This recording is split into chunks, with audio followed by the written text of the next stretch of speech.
At first, they looked at me with interest and some kind of playfulness. They emerged from the silent, decaying shadows of the generational ship, ancient queens of a forgotten void, and their feral grace promised a captivity far more profound than chains. My own vessel, the stellar drifter, was little more than a memory now, a scattered constellation of debris orbiting a nameless, distant gas giant. I'd ejected just in time, a desperate, solitary act of self-preservation, and by some impossible stroke of cosmic luck, or perhaps cosmic cruelty, my escape pod had drifted into the gravitational pull of the Leviathan. That's what the old archives called these colossal generational ships, relic arcs of a bygone era, sent out to colonize distant star systems. Most were lost, broken. This one, the Andromeda strain, had been presumed empty, presumed silent. I knew better now. For weeks, I had navigated the hollowed-out guts of this metallic behemoth. My comms were useless, my universal translator barely functional, picking up only static whispers of dead languages. The only sounds were the groaning of stressed bulkheads, the rhythmic drip of condensation, and the endless, unsettling quiet. My rations dwindled, my hope thinned. I was a rat in a maze of rust and despair, foraging for anything that hinted at survival. The air was cold, damp, tasting of recycled metal and something subtly organic, like decaying leaves. Luminescent fungi clung to pipes and walls, casting an eerie, phosphorescent glow that flickered with every failing power conduit. It was a dying world, contained within steel, and I was its sole, pathetic inhabitant. Or so I thought. My first clue had been a whisper, a sound that wasn't the ship's death rattle. A rhythmic, almost melodic cadence, too complex for failing machinery, too fluid for settling metal. It had drawn me, like a moth to a dying flame, deeper into the residential sectors, a place I'd avoided due to its claustrophobic labyrinth of collapsed quarters. I'd followed the sound for what felt like hours, past rows of derelict sleeping pods, their plastic covers cracked and yellowed, until the air grew warmer, humid, and the bioluminescent flora became denser, pulsing with a greener, more vibrant light. And then, the gate. Not a door, but a barrier of woven, glowing vines, impossibly thick, spanning a gaping corridor. The rhythmic whisper was louder now, accompanied by a faint, musky scent I couldn't place. My heart hammered against my ribs, a frantic drum against the encroaching unknown. Every instinct screamed danger, yet an unshakable curiosity, fueled by weeks of crushing isolation, pulled me forward. I pushed through the vines, their fleshy tendrils brushing my face, surprisingly soft, almost warm. The chamber beyond was a shocking oasis. It was an old hydroponics bay, but completely transformed.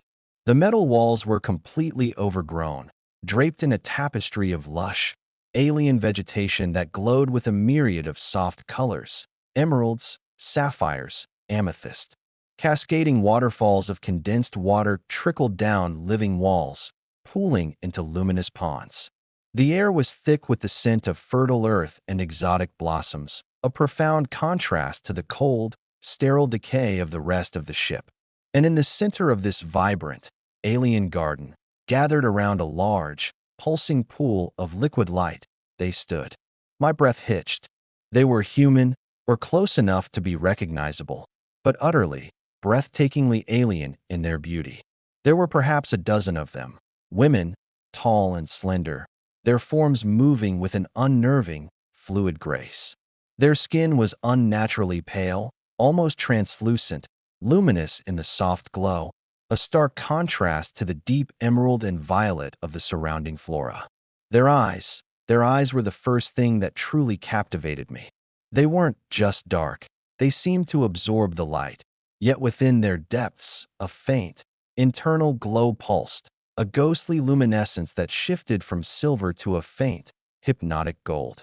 Their limbs were subtly elongated, their fingers long and delicate, tipped with nails like polished obsidian. Their hair, a shock of stark white, cascaded around them, shimmering like spun moonlight.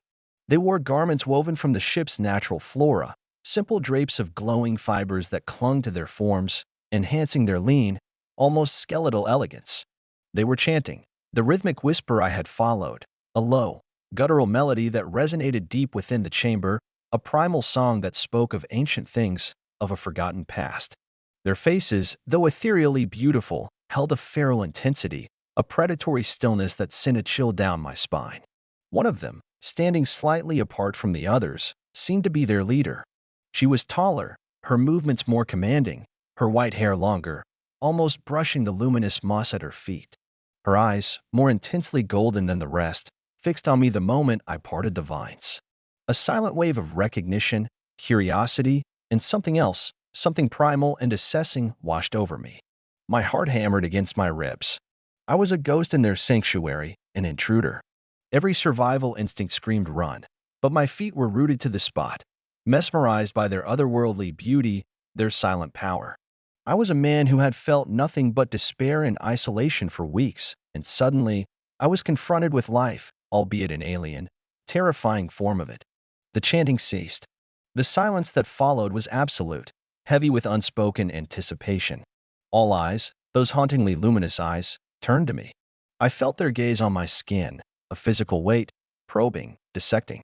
They were predators, I realized, but of a kind I had never encountered. Their hunt was not with claws or fangs, but with a silent, consuming curiosity.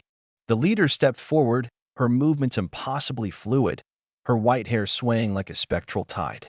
She stopped a few paces from me, her head tilted, her luminous golden eyes unblinking. Her face, though beautiful, was stark, etched with a primal intelligence that chilled me to the bone. Then she spoke. Her voice was a low hum, resonant and ancient, a language of clicks and soft hisses, yet somehow, my fractured translator, or perhaps my own primal brain, recognized the cadence. It was a question, an inquiry, devoid of aggression, but laced with an unsettling authority. "Who are you, trespasser?" The voice was in my head, a whisper that bypassed my ears entirely, clear as if she had spoken English. Telepathy. Of course. Another adaptation. I swallowed, my throat dry. John. John Vance. Human. Survivor. My ship crashed. Her gaze lingered on my tattered clothes, my starved frame, a flicker of something that could have been pity or simply dispassionate assessment. A stray. A lost one. From the outside. Yes, I managed, my voice hoarse. I didn't mean to intrude. I was just looking for help.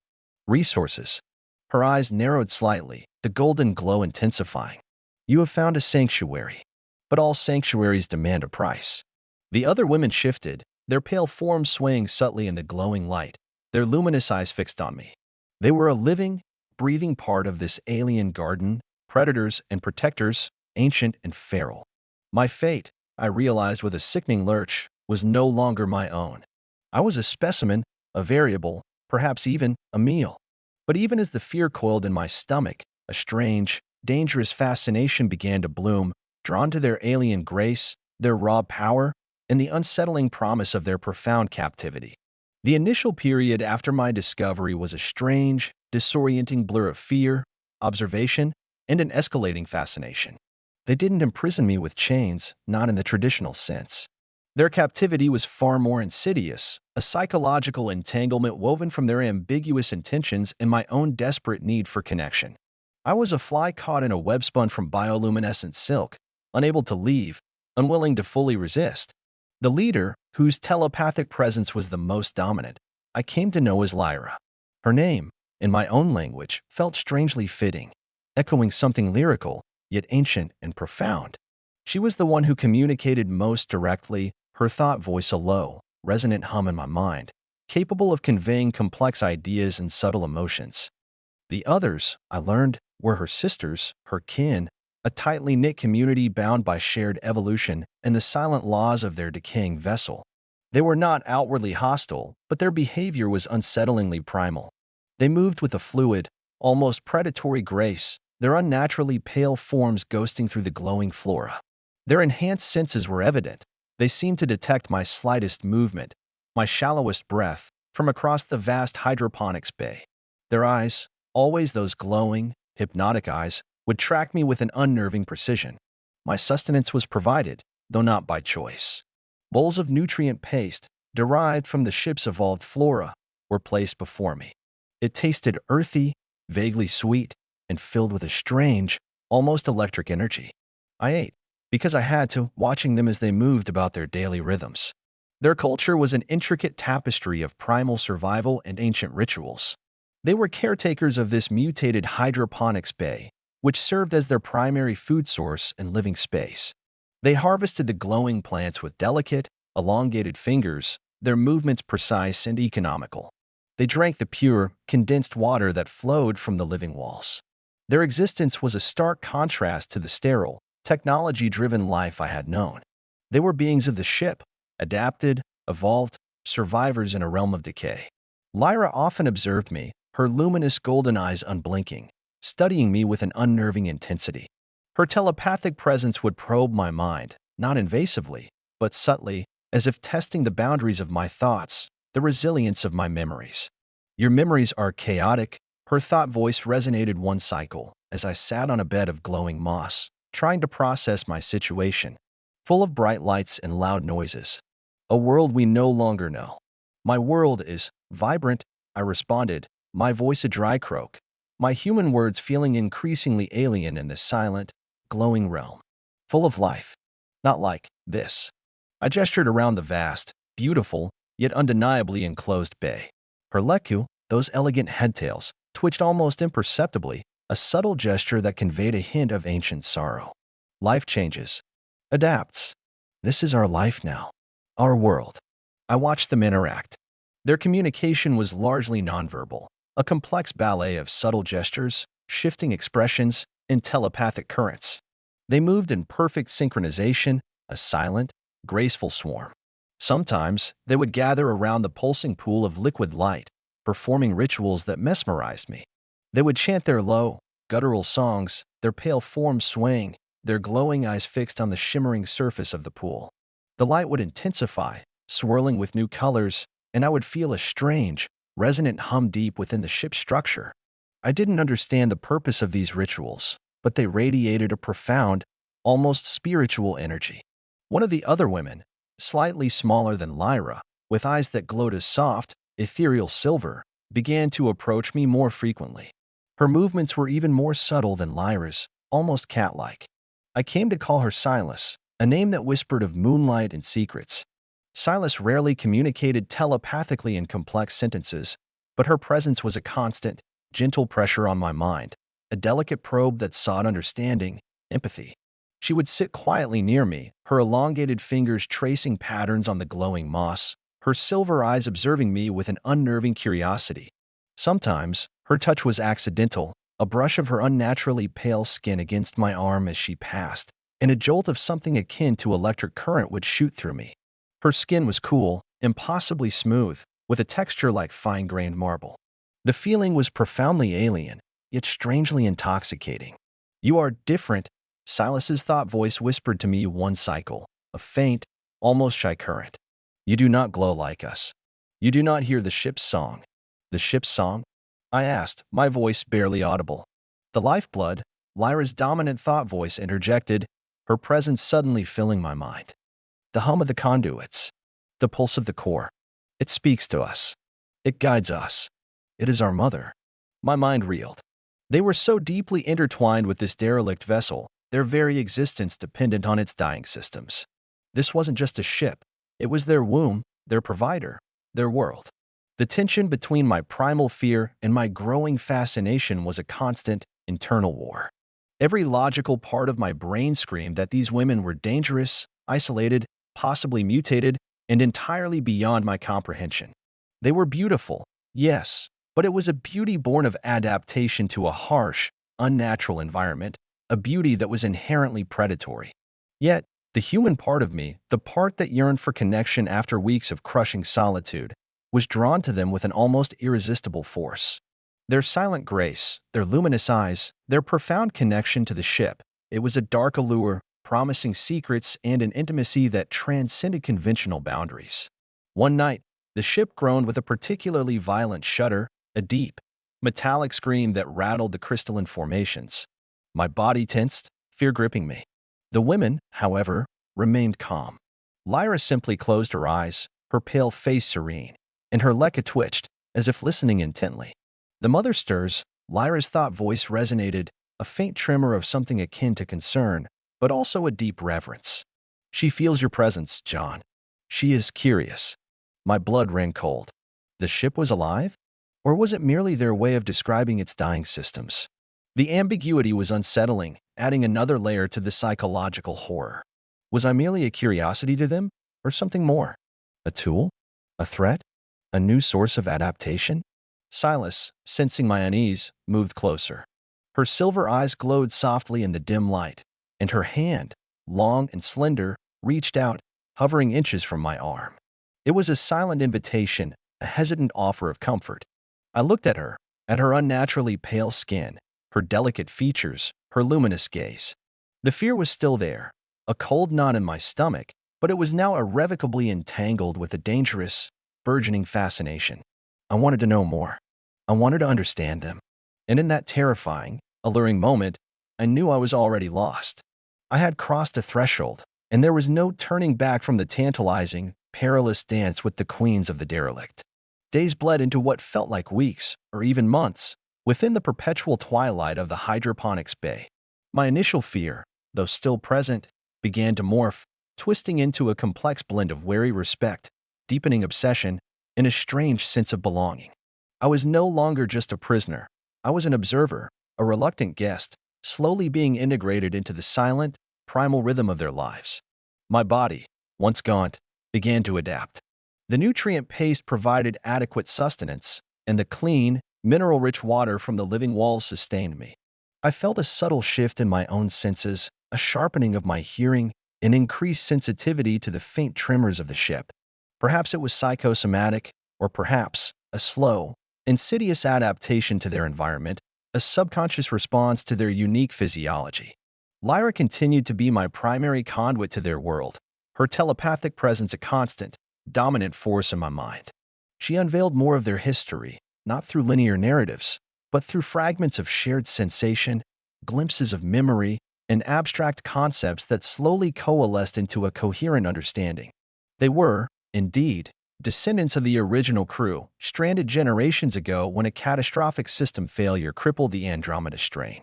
The original crew, unable to sustain themselves in the decaying vessel, had perished, but a small group, likely those with a latent genetic predisposition, had survived by adapting to the ship's increasingly bioluminescent, fungus and flora-rich ecosystem. They were the children of the void, molded by isolation and necessity. Their pale skin was a lack of melanin, an adaptation to dim light. Their glowing eyes, Lyra explained, were an evolved form of enhanced vision, allowing them to perceive the subtle energy currents that flowed through the ship and to navigate its deepest, darkest sectors. Their elongated limbs and fingers were for better climbing, better reaching, better manipulating the organic growths that had become their sustenance. They were not human anymore, not truly. They were the children of the derelict, living extensions of the ship itself. Their rituals became clearer, if no less unsettling. The pulsing pool of liquid light in the center of the hydroponics bay was not merely ceremonial. It was a living component of the ship's core systems, a nexus of energy, a conduit for life. They fed it, nurtured it with their songs and their touch, maintaining a delicate balance. And sometimes, they would immerse themselves in it, their pale bodies glowing intensely as they absorbed its vital energies. It sustains us, Lyra's thought voice explained one cycle, as I watched Silas and another woman, their white hair trailing in the luminous liquid, their forms shimmering. It binds us to the mother. It gives us clarity. Clarity. I asked, my voice rough. To see the patterns. To hear the hum. To know the will of the mother. The mother, I realized, was not just the ship as a concept, but an almost living entity in their minds, its ancient, dying systems providing for them, and they, in turn, protecting and nurturing it. The power dynamics within their community were subtle but absolute. Lyra was the undisputed leader, her golden eyes radiating authority, her telepathic presence a constant, guiding force. The others deferred to her, their movements synchronized with her commands, their loyalty absolute. They were a collective, a unified consciousness, with Lyra as its focal point. My interactions with Silas deepened. She still approached me with that gentle, probing curiosity, her silver eyes reflecting a quieter intelligence than Lyra's dominant presence. She would often sit beside me, her faint, inner glow illuminating my face. Her touch, when it came, was no longer accidental. She would intentionally brush her unnaturally smooth skin against my arm, or lightly trace the lines on my hand with her elongated fingers. Each touch sent shivers through me, a strange combination of unease and a profound, forbidden pleasure. Her skin felt cool, almost impossibly so, yet the sensation it evoked was a lingering warmth, a subtle, invasive intimacy. "You observe our rituals, John," Silas's thought voice would whisper, her mental presence a soft caress. "What do you feel?" "I feel drawn," I admitted, my voice low. "And awed. It's ancient. It is life. It is survival." She would turn her head, her silver eyes catching mine, and a profound loneliness would emanate from her, echoing my own. "We are the last. Like you." That shared loneliness, that profound isolation in the vastness of the void, was the true bond that formed between us. It was a terrifying intimacy, knowing that the last male human was tethered to the last of this evolved, alien species. And the more I observed them, the more I felt their unique presence, the more my scientific curiosity twisted into something darker, more personal, a consuming, obsessive fascination. Their beauty was unsettling, their adaptations profound, and their existence, a stark mirror to my own precarious survival, resonated deeply. But the ambiguity of their intentions always lingered. Were they simply protecting their sanctuary, or was I a resource, a breeding partner, a component in some unknown, grim equation? One cycle, as I explored a section of the bay previously off limits, I stumbled upon something horrifying. Behind a veil of dense, glowing flora, I found a collection of desiccated husks. They were human, or what remained of them, their forms contorted, drained, reduced to brittle shadows. The clothes were of the original crew, the standard issue jumpsuits of the Andromeda string. My stomach lurched. They weren't just ghosts, they were victims. Lyra's thought voice slammed into my mind, sharp and commanding. "You trespass, John. This is forbidden." She appeared immediately, her pale form ghosting through the glowing foliage, her golden eyes blazing with an intensity one hadn't seen before. Silas was right behind her, her silver eyes wide, her telepathic presence radiating alarm. "What are these?" I demanded, my voice shaking, pointing at the husks. "What happened to them?" Lyra's face, usually so composed, was taut with a chilling anger. "They are the disconnected, the ones who would not join, the ones who did not listen to the mother's song. You drained them?" The horror was visceral, a cold dread washing over me. Lyra's luminous eyes narrowed. "They resisted the flow. They became stagnant. They were returned to the mother, to fuel the cycles." Her voice was devoid of remorse, a simple statement of biological fact. Silas, her silver eyes fixed on me, projected a softer, more nuanced thought current. "They feared. They struggled. They broke the pattern." The truth hit me with the force of a physical blow. Their sanctuary was also a tomb. Their survival was based on a symbiotic relationship with the ship, a relationship that, for outsiders, meant absorption, a literal draining of life force. My fear, once a dull ache, sharpened into a primal terror. I was next. I was a resource. Lyra stepped closer, her golden eyes piercing. "You understand now, human. The mother provides for her children, and the children provide for the mother. It is the sacred cycle." Her hand, unnaturally pale, reached out, her long fingers brushing my cheek. Her touch, once a fascinating chill, now felt like a predatory caress, a prelude to my inevitable absorption. "You have seen. You have learned. Now you must choose. Become one with the mother, or return to the silence."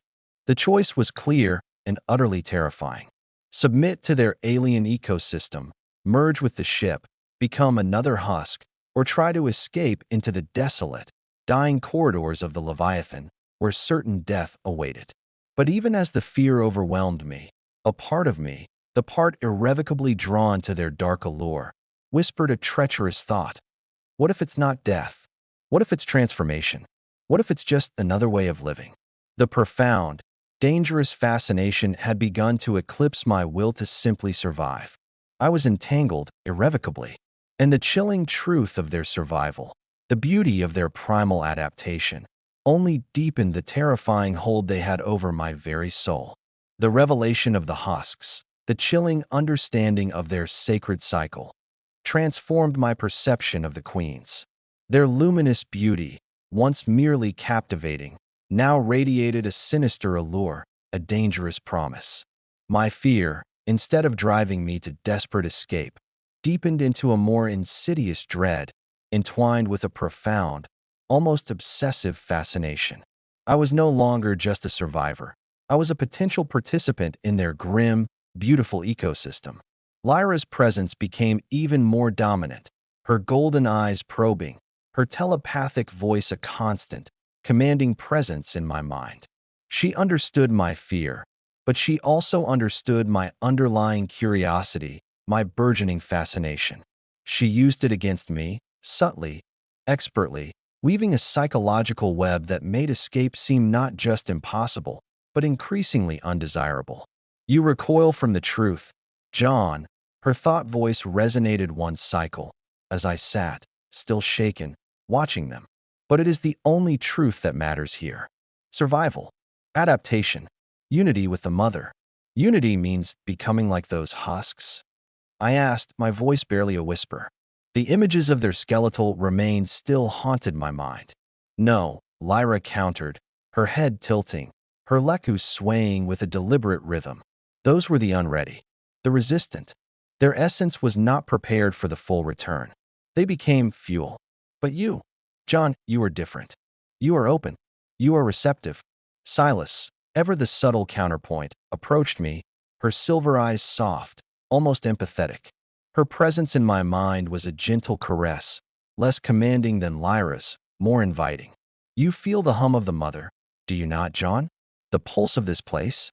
It calls to you. And she was right. The subtle vibrations of the ship, the low hum that was their mother's song, had become a constant, almost comforting presence in my awareness. My senses had sharpened, my hearing attuned to the faint creaks and groans of the derelict vessel. My eyes, though not glowing like theirs, seemed to perceive the subtle energy currents within the glowing flora, the nuanced shifts in light. I was changing, adapting, slowly becoming more like them, whether I wanted to or not. This gradual, insidious transformation was both terrifying and strangely exhilarating. The community's daily rituals continued, but now I observed them with a new, chilling understanding. When they immersed themselves in the glowing pool, it wasn't just meditation, it was a communion, a literal absorption of energy from the mother. When they chanted, it wasn't just a song, it was a connection, a way to guide the ship's dwindling life force, to maintain their existence. They were life support for the Andromeda strain, and it, in turn, was life support for them. Lyra often involved me in these rituals, not as a participant in the deep merging, but as an observer at the edge of the pool. She would stand beside me, her pale hand resting lightly on my arm, her golden eyes fixed on the shimmering water, and I would feel her telepathic presence guide my focus, urging me to feel the subtle energies, to hear the deeper hum. Her touch, still cool and smooth, was now overtly possessive, a silent claim. Feel the flow, John, her thought voice would resonate. It is life. It is power. It is connection. The connection was always the key. It was the lure she used, the promise that spoke to the deepest part of my human loneliness. To truly connect, to belong, to be part of something greater than myself. This was the siren song of their beautiful, terrifying world. The ship itself was slowly decaying, groaning louder, its flickering lights failing more frequently. The glowing flora seemed less vibrant in some sections, a subtle sign of the mother's dwindling life force. Lyra sensed my anxiety, and her concern for the ship, for her mother, was palpable in her telepathic presence. The mother weakens, Lyra communicated, her thought voice imbued with a deep sadness. The cycles are becoming harder to maintain.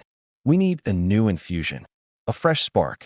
Her gaze fell on me, holding mine with an almost predatory intensity. The implication was clear. I was the fresh spark she spoke of.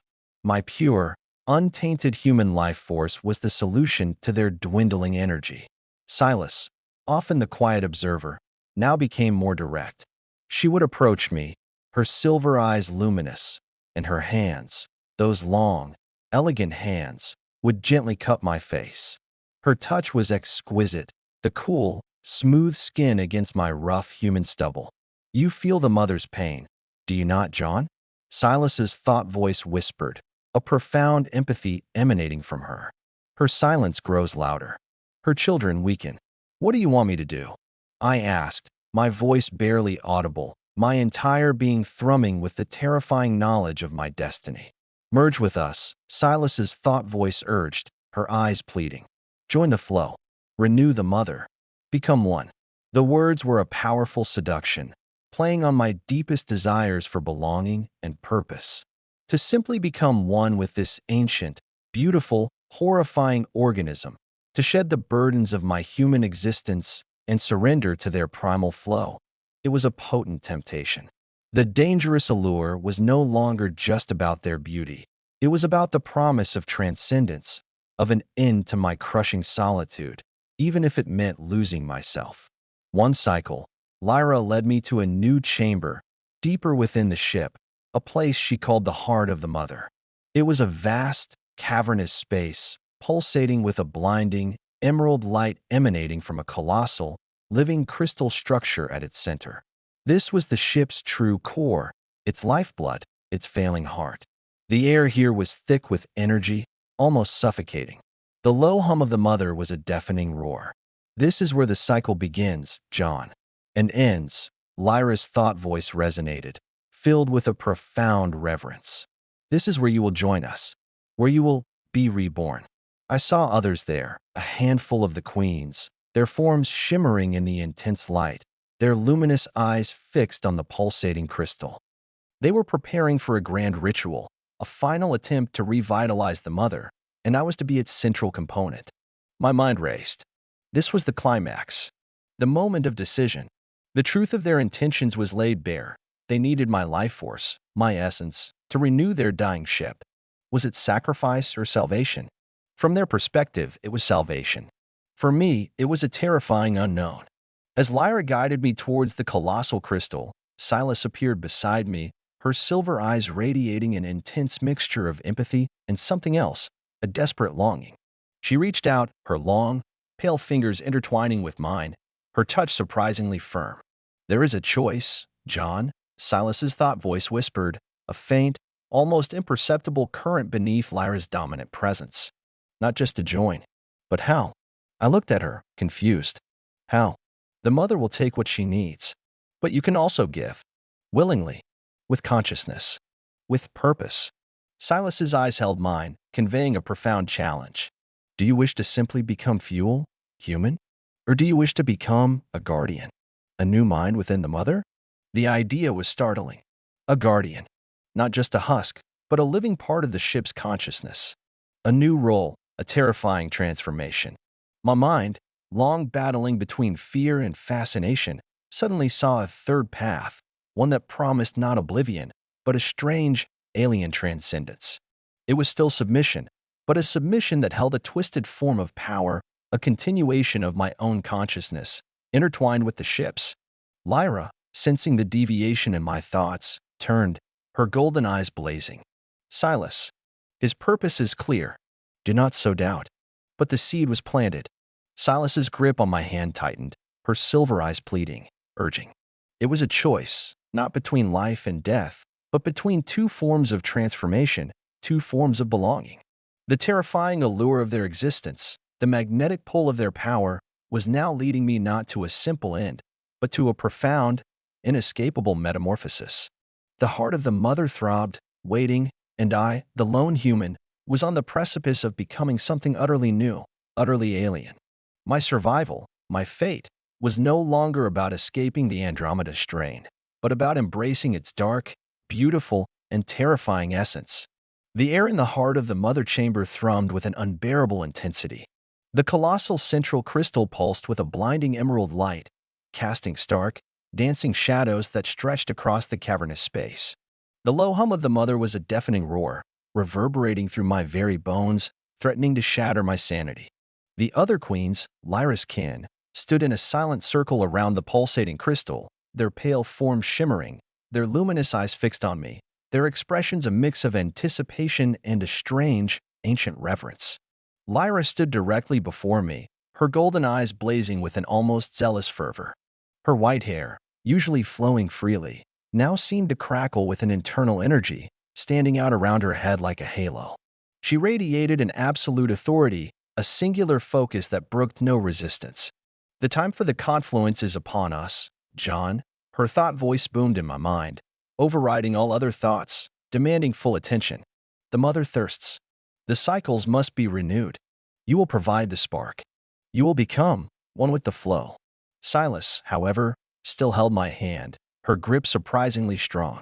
Her silver eyes, though wide with the communal anticipation, held a private plea, a silent reminder of the choice she had whispered to me. Guardian, her thought voice gently resonated, a subtle counterpoint to Lyra's dominant presence. Remember, consciousness, purpose.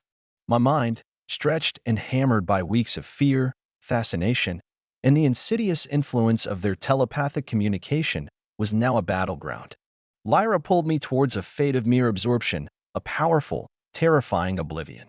Silas offered a different path, a terrifying transcendence. The seductive allure of both options, the end of my agonizing isolation, the promise of true belonging, warred within me. What will I become? I managed a voice, my human words sounding hollow in the roaring chamber, but my question was directed mentally to Silas.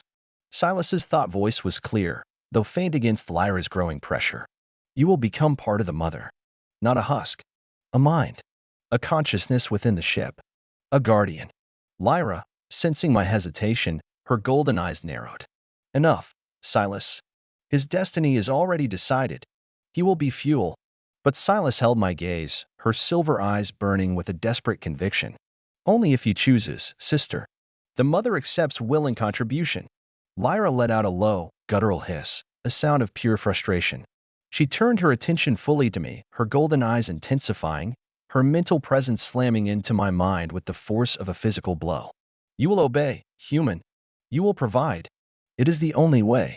I felt a surge of her immense power, a psychic push that threatened to overwhelm my will, to force my submission. It was a horrifying experience, feeling my own mind bending under the weight of her ancient authority. But then, Silas's grip tightened on my hand, and her mental presence, though softer, coalesced into a shield, a gentle resistance against Lyra's assault. Choose, John. Choose your path. In that split second, suspended between two terrifying fates, a surge of clarity cut through the chaos. My initial terror of these beings had morphed into a strange, dark reverence. My scientific curiosity, once detached, had become an obsessive fascination. And the profound loneliness I had carried for so long had found its counterpoint in their alien existence. I would not simply be fuel. I would not simply fade.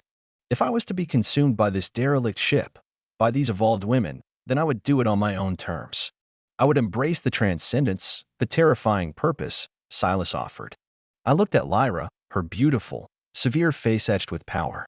And then at Silas, her face filled with a profound, almost hopeful empathy. I choose to be a guardian, I stated aloud, my voice firm, resonating with a newfound resolve, even as my body trembled with the effort. I choose to merge with purpose, to become a mind within the mother. Lyra's golden eyes widened, a flicker of surprise, then a strange, complex expression, a mix of grudging respect and renewed determination. She seemed to acknowledge the unexpected strength in my choice. So be it, human, she communicated, her thought voice still dominant, but now laced with a different kind of authority, one that recognized my agency. Then let the true confluence begin. She released my hand, her touch cool. Silas, however, maintained her grip, her silver eyes radiating a fierce approval. She led me to the edge of the colossal central crystal, where a shimmering, pulsating opening, like a wound in reality, now appeared. It glowed with an inviting, terrifying emerald light, humming with the very life force of the ship. "Step into the heart, John," Lyra commanded, her voice resonating through the chamber. "Offer your essence. Become one with the mother." I looked at Silas. Her eyes held mine, a silent promise, a shared destiny. She was inviting me into a realm beyond human comprehension, a transformation into something alien, but not entirely gone. It was the ultimate submission, yes, but also the ultimate connection, the ultimate belonging. With a deep breath, I stepped forward into the shimmering opening of the colossal crystal. The sensation was beyond anything I had ever experienced. It was not fire, not ice, but a pure, raw energy that simultaneously dissolved and reformed me. My body convulsed, my senses exploded. I felt my physical form unraveling, dissolving into pure light, pure energy. My consciousness, however, remained vibrant and clear, absorbing the immense data stream of the ship. I was no longer John Vance, the human explorer. I was a point of awareness, a new neural pathway within the vast, complex, ancient consciousness of the Andromeda strain. Memories flooded me, not just my own, but the ship's. The journey of generations, the hopes of its original crew, the slow descent into decay, the desperate adaptations of the Queens. I felt the endless hum of its dying engines, the cold vacuum of space pressing against its hull, the distant light of stars I would never see again. I felt the pulse of the glowing flora, the slow drip of condensation, the silent, collective consciousness of the Queens who were now, irrevocably, a part of my own being. Lyra's consciousness, dominant and commanding, was there, guiding my integration, helping me navigate the endless streams of data. Silas's consciousness, softer, more empathetic, was there too, a comforting presence, anchoring my human essence within the vastness of the mother. I felt their joy at the resurgence of the ship's energy, their relief as the mother's hum deepened, revitalized. I was everywhere and nowhere. I was the ship. I was Lyra. I was Silas. I was the Queens. I was the ancient pulse of the Andromeda strain, a sentient, expanded consciousness. The intense merging slowly subsided, leaving me different. I no longer had a body in the traditional sense, but I was aware of my individual consciousness, intertwined, yet distinct, within the ship's neural network. I was a guardian, a new mind within the mother, a conscious anchor for the Queens. My isolation was gone, replaced by an incomprehensible, terrifying, yet profoundly fulfilling connection. I could still perceive the world through the ship's failing sensors, through the eyes of the Queens. I saw them, Lyra and Silas and their kin, standing before the revitalized crystal, their pale forms glowing, their luminous eyes filled with a triumphant awe. They were no longer just beautiful, feral women. They were extensions of my new, vast self, children of the mother I now co-inhabited. My human life, my desperate search for survival, seemed like a distant echo. I was transformed, irrevocably. The derelict ship was no longer a tomb, but a living, breathing entity, with me as a new, conscious part of its ancient heart. The Queens, with their dark allure and ambiguous intentions, had not just captured me, they had absorbed me, transformed me, and in doing so, had given me a terrifying, profound purpose. The silence of the void was gone, replaced by the endless, intricate song of the Andromeda strain, a song I was now irrevocably a part of, forever changed by the ultimate embrace of the derelict Queens. My journey was over, and my new, unimaginable existence had just begun. The narrative you requested is now complete. It's a single, continuous scenario detailing the protagonist's journey on the derelict ship, his encounter and integration with the evolved female descendants, and his ultimate transformation. I've focused on building a suspenseful, psychologically intense atmosphere, emphasizing the characters' unique adaptations, the ambiguity of their intentions, and the protagonist's shifting internal state from fear to an obsessive fascination, all while adhering to safety guidelines regarding sensual content by portraying it through psychological allure, power dynamics, and unique physical characteristics rather than explicit descriptions.